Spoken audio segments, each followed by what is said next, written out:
Hello everyone, I welcome you all to topic Decodified session of Analyst IAS. In this particular session, we will discuss about the topic Flame Lily. We will have this particular discussion in the following series. First, why in news, followed by about Flame Lily, followed by about Sangam-era, followed by practice question which include prelims practice question and mains practice question. But before we start our discussion, I want you all to be informed about various courses of Analyst IAS which include Polity class which will start from 21st of November, CSAT class which will start from 14th of November and current 365 class which will start from 9th of January. And along with that, we will soon launch Public Administration optional course. So you can inquire about any of the following on the given number and you can also visit our official address that is in Old Rajinder Nagar Market. So now let's move on toward our topic of discussion and see why it is in news. The commercial cultivation of flame lily had attracted many in Tamil Nadu since 1980s as kilogram of the seed of the flower with its therapeutic properties fetched up to rupees 8,000 in a pharmaceutical-driven market. So it is very important and also the state flower of Tamil Nadu. So we will discuss about flame lily in detail. This is the image of flame lily. The flame lily occupies a special place in Tamil literature. The Sangam-era poet Kapilar refers to it in his Kurinchipattu that describe the landscape of the mountainous terrain. When the state of Tamil Nadu was formed in 1956, the flame lily was named as its official flower. And it is also known as Gloriosa superba. It is its scientific name. And it is commonly found in scrubland, forest, thickets and even the sand dunes.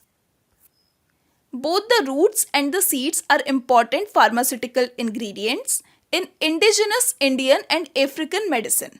And they have been a part of therapies to treat or manage ailments such as cancer, gout, arthritis, leprosy and dyspepsia. So this was about flame lily. Now we will discuss about Sangam Age as it is mentioned in this particular article that it was important flower from the Sangam era. So we will discuss about the same.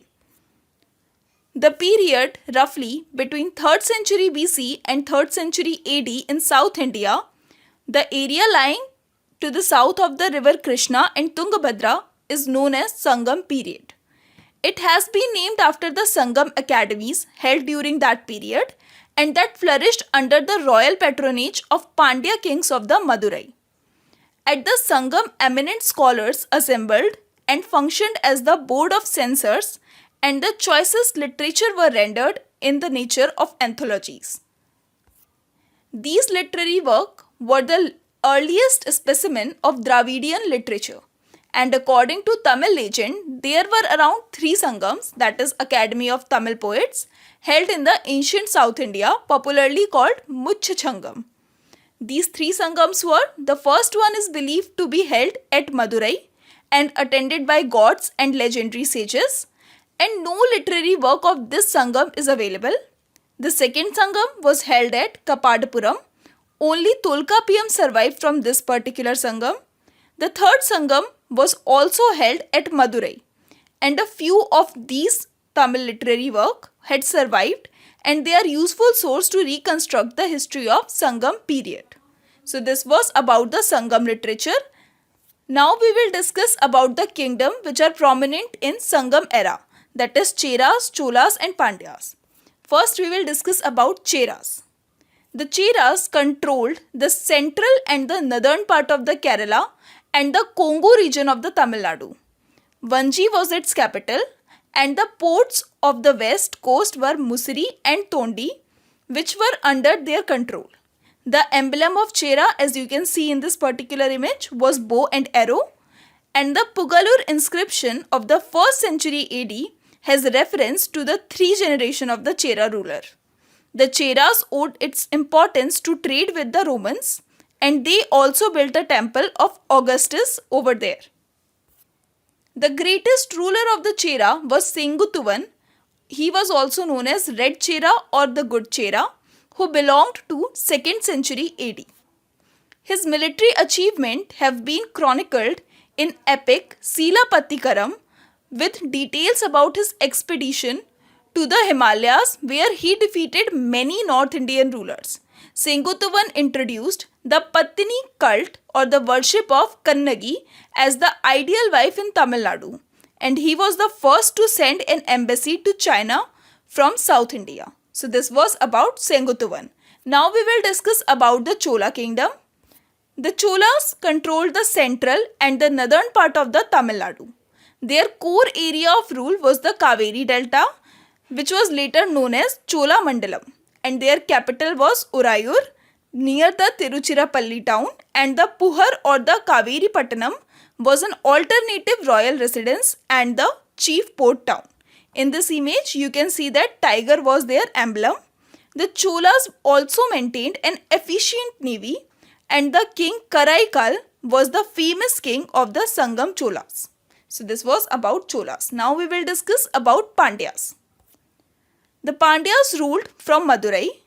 Korakai was the main port located near the confluence of Thamraprapani with Bay of Bengal. It was famous for pearl fisheries and chang diving. Their emblem was fish, as you can see in this particular image. They patronized the Tamil Sangams and facilitated the compilation of the Sangam poems. Rulers kept a regular army, and trade was prosperous, and their pearls were famous. Sati, caste, idol worship were common, and the widows were treated very badly. So this was an orthodox society.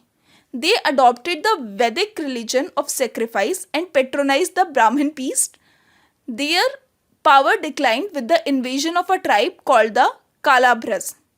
After the Sangam Age, this dynasty lost its significance for more than a century and only to rise once again at the end of the 6th century. So this was about Pandyas. Now we will discuss our prelims practice question, which says, which one of the following is used as preparing a natural mosquito repellent? A. Congress grass, B. Elephant grass, C. Lemongrass, D. Nut grass. Actually, based on this particular question, I made this video on flame lily and also discussed something related to it, that is Sangam-era. So please see this video because maybe it can be possible that in next time UPSC can ask a question on flame lily. So you have to answer this particular question. You can answer it in comment box. I will answer this question in my next video. Now we will discuss yesterday's question, that is Prarambh mission is associated with. So the correct answer for this particular question is B, beginning of the private sector launches in space. Now we will move on toward our mains practice question, which says highlight the socio-political condition of the Sangam period with special mention of 3 literary assemblies.